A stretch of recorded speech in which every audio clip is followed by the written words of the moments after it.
Once upon a time, there lived a short-tempered young man named John. He used to say hurtful words in anger. When his anger subsided, he would always feel sorry for the hurtful words. His family was upset by his habit and urged him to change himself. However, John couldn't. His anger was his biggest issue. To solve his problem, John decided to see a wise monk who had come to the nearby monastery. So he went there to seek the monk's advice. The monastery was near a serene lake. Many people were there to seek guidance from the monk. So he waited until everyone went and told the wise monk about his issue. "Master, I am struggling a lot to control my temper. I get angry often and use hurtful words towards others. My behavior pushes people away from me. I feel lost. I want to become a good person." Master Fuji listened to his problem carefully. He smiled kindly and said, "Anger is a normal emotion, son. The key is to learn how to control it. Words spoken in anger leave deep wounds that may never heal. Learn to control your anger before it controls you. Try practicing mindfulness. Be mindful of the present. Start noticing the triggers that make you angry and work on them." John said, "I don't understand, Master." "Son, come to the garden with me. I will tell you the solution," said Master Fuji. Both John and Master Fuji went to the monastery's garden. The Zen master asked his disciple to give John a bag full of nails. "Every time you lose your temper, come to the garden and hammer a nail into the fence," Master Fuji told John. "Pay attention to how often you get angry." For an entire week, John tirelessly hammered nails into the fence as he was not able to control his anger. Every nail represented a moment of John's anger and frustration. The fence had more nails added each day until it was fully filled with nails. Looking at the fence, John felt ashamed of his anger. John wanted to change the situation. He started observing his anger patterns and tried controlling his temper little by little. Though the task was difficult for him, he did it. Finally, John had a day without losing his temper. He ran to the monk to give him the good news. Listening to this, the monk said, "Now pull out a nail each day when you don't lose your temper, even for a single time." The days passed by and a day came when all the nails from the fence were removed by John. He was delighted. He realized his problem was solved. With patience and efforts, he could control his temper. John met the monk again and thanked him. Master Fuji welcomed him kindly and asked what he had learned by controlling his temper. "Master, by being calm and choosing my words, I found peace and made others happy. I am happy about my change."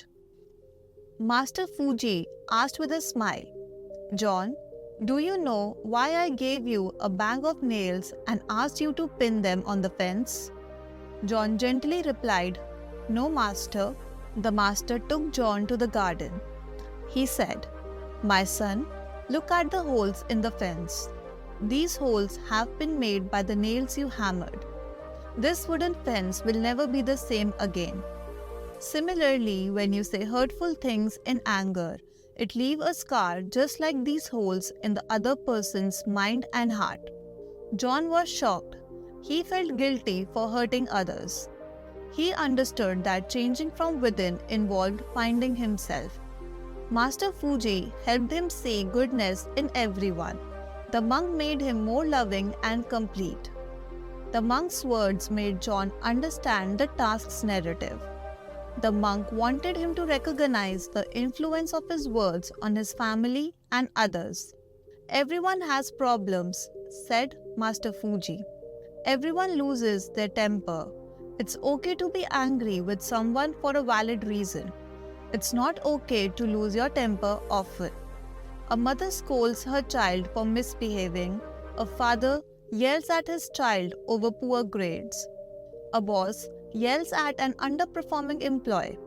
Circumstances, not lack of control, should determine anger. The monk advised, pause the next time you feel angry, John. Analyze the situation.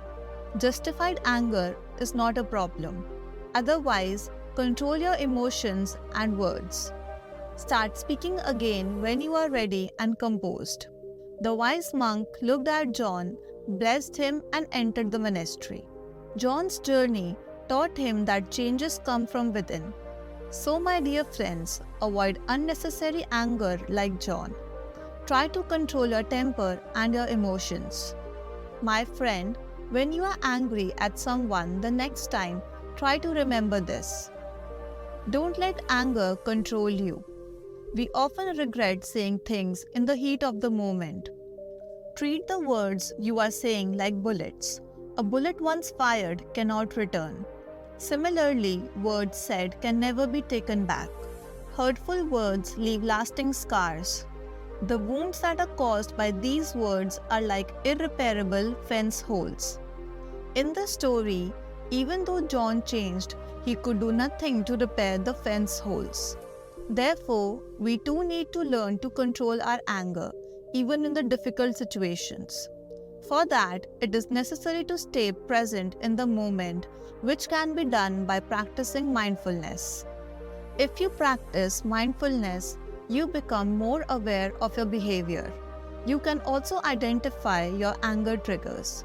This will, in turn, change your response to the triggers, helping you to become a better person. Clear, thoughtful speech creates positive connections.